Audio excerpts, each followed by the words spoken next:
Good morning, good afternoon, and good evening.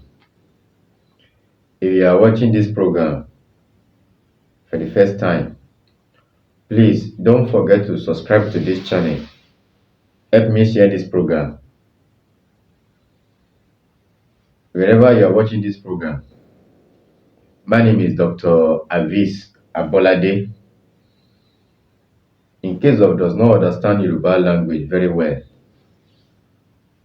in short, what I would like to share with you people today, eh, nǹkan kékeré náà ni.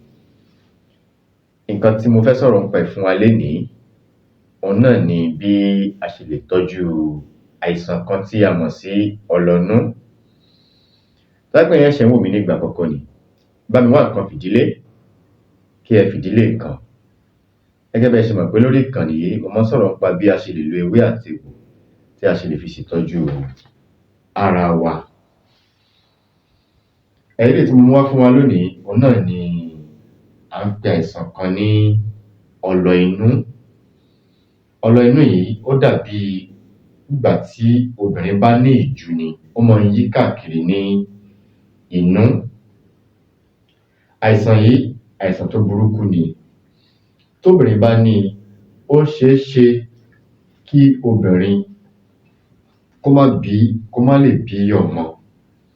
Torí pé ilé ọmọ ni àìsàn yìí máa ń wà, ó máa ń wà níbi ilé ọmọ tá a mọ̀ sí fallopian tube. What I brought today is how to treat ovarian cyst. How to treat ovarian cyst. This thing is like fibroid. It's like fibroid. This thing, it can block fallopian tube.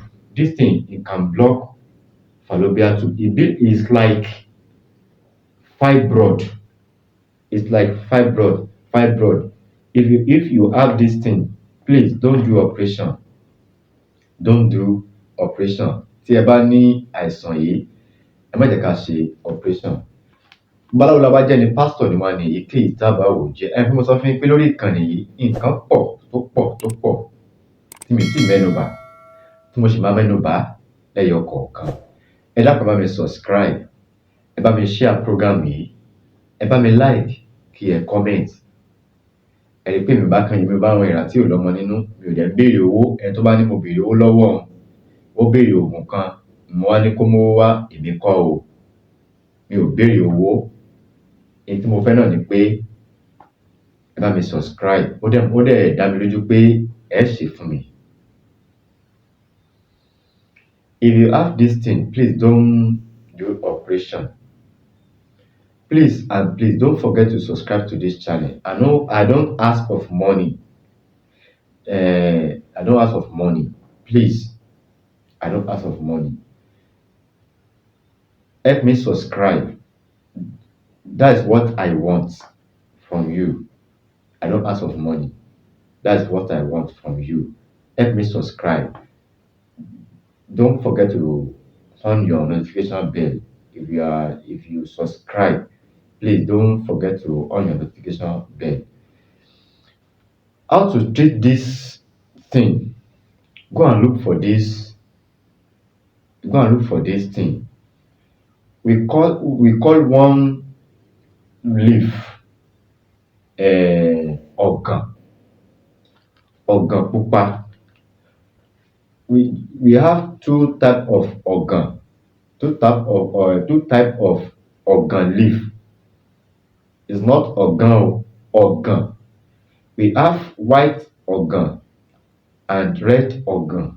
White ọ̀gàn and red ọ̀gàn. Ọ̀gàn pupa àti ọ̀gàn funfun.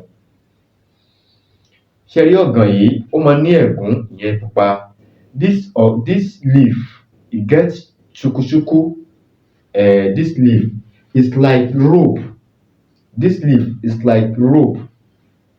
It gets big chuk. It gets big chuk. Go and look for this this leaf ọ̀gàn pupa, cut it into smaller pieces. Cut this is like rope, but e get chuku for body. That chuku is long, very long. E long very well. This chuku is longer than it's like this thing. It's like my finger. E long like this thing. That chuku. Get this leaf, this ọ̀gàn pupa stick. It's like ṣé stick ni ṣá, ṣé báwo mo ṣe fẹ́ pè é? Mi lè sọ pé bóyá igi ni, mi lè sọ pé bóyá ìtàkùn ni, nǹkan tẹ́ ẹ mọ̀ dáadáa ni. Kò sí lárọ̀ọ́wọ́tó mi níbí báyìí, mi ì bá fi hàn wá. But you can get it in market where they sell herbal ingredients. Ọ̀gàn pupa. Cut it into smaller pieces. Go and look for this seed. We call it agba seed. And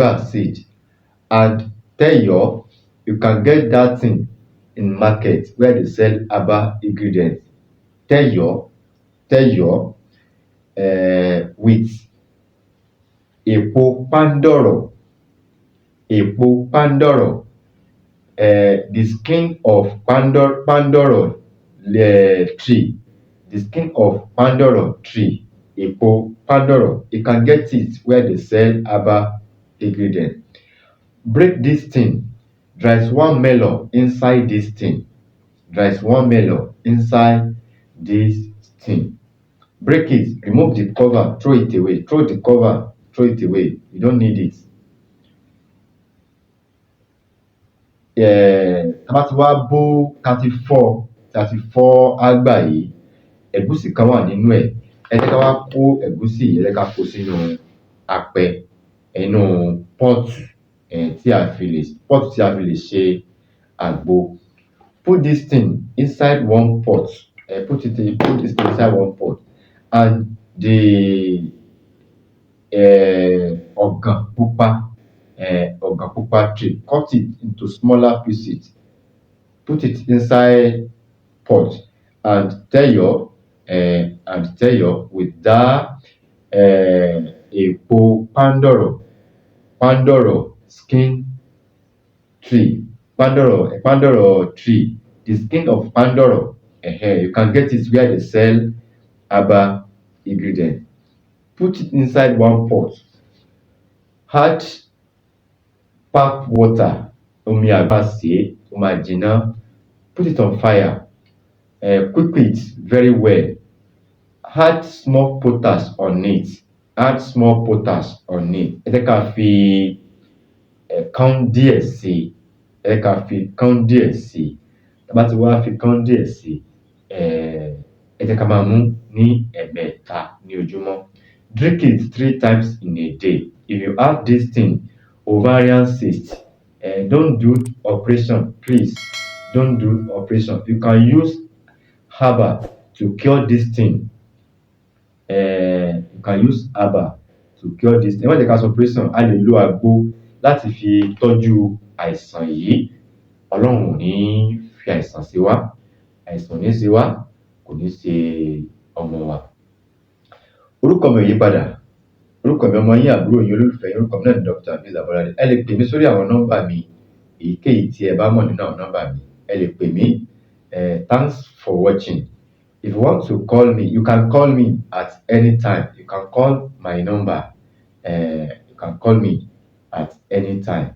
Ẹ lè pè mí nígbà tí ó bá wù yín. Ẹ lè pè mí sórí àwọn nọ́mbà yìí 080 5313 3142 tàbí 080 3933 6675 tàbí 081 4661 6371. Please help me subscribe, share this program, drop your comment and like it.